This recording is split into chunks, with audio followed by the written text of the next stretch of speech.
ఆంధ్రప్రదేశ్లో వాలంటీర్ వ్యవస్థ కథ ఇవాళ్టితో ముగిసినట్టయిందండి. పెద్దల సభలో ఇవాళ జరిగినటువంటి సమావేశంలో బొత్స సత్యనారాయణకిను మరియు మంత్రి డోలా బాలవీరాంజనేయులకు జరిగినటువంటి చర్చలో అంతా బహిర్గతం చేశారు. వాలంటీర్ వ్యవస్థ కథ ముగిసినట్టే, ఆపేసింది మేము కాదు. 2023లో జగన్మోహన్ రెడ్డి ఆ వ్యవస్థకు ఫుల్ స్టాప్ పెట్టేశారు.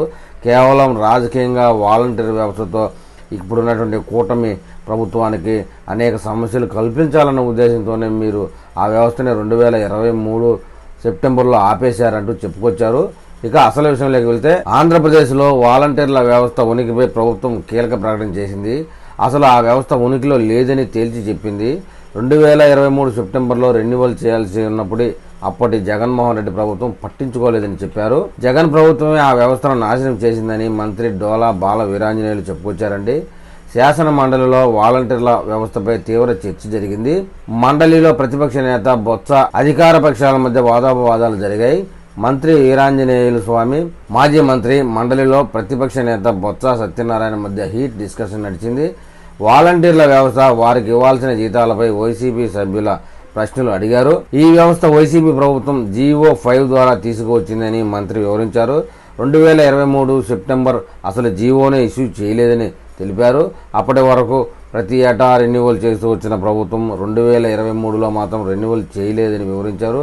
అసలు ఆ వ్యవస్థనే కొనసాగించలేదు, లేని వారితో రాజకీయాలు చేయించారన్నారు.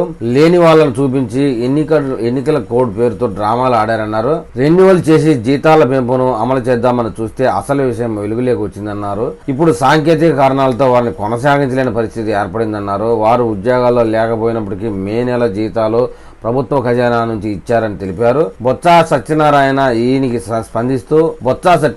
స్పందిస్తూ వ్యవస్థ ఉందని, దాన్ని రెన్యువల్ చేస్తే సరిపోతుందని అన్నారు. ఎన్నికల కారణంగా ఉత్తర్వులు ఇవ్వలేకపోయి ఉండవచ్చని, దాన్ని ఇప్పటి ప్రభుత్వం కొనసాగించడం అభ్యంతరం ఏంటని ప్రశ్నించారు. వాలంటీర్ వ్యవస్థని సృష్టించిన జగన్మోహన్ రెడ్డి కొనసాగించడం ఇష్టం లేక 2023లో ఆపేశారు. అందువల్ల దాని మీద మేము ప్రత్యేకంగా ప్రేమ పెంచుకోవాల్సిన అవసరం లేదు అన్నట్లుగా మంత్రి డోలా వీరాంజనేయులు గారు మాట్లాడారండి. దానికి స్పందించిన మంత్రి డోలా, 2020 నుంచి ఏటా రెన్యువల్ జీవోలు ఇస్తూ వచ్చిన జగన్ ప్రభుత్వం 2023లో జీవో ఇవ్వడానికి వచ్చిన అభ్యంతరాలు ఏంటని ఎదురు ప్రశ్నించారు. దానికి బొత్స సత్యనారాయణ ఏం సమాధానం చెప్పలేనప్పటికీ వచ్చే ఎన్నికల్లో ఓడిపోతామనే ముందే జగన్ గ్రహించారని, అందుకే జీవో ఇవ్వలేదని అన్నారండి మన మంత్రి డోలా సత్యనారాయణ గారు. ఏది ఏమైనా ఈరోజు జరిగినటువంటి ఈ యొక్క చర్చ సమావేశాల్లో ప్రజలకు వాలంటీర్ ఉద్యోగాల కోసం ఎదురు చూస్తున్న వారికి అర్థమైందంటే, బహుశా 99% వరకు వాలంటీర్ ఉద్యోగాలు ఇక ఆంధ్రప్రదేశ్లో పునరావృతం కావు అనే విషయం అర్థమవుతుంది. మరి ఈ విషయం ఏపీ ప్రజలు ఏమని కామెంట్ చేస్తారో చూద్దాం.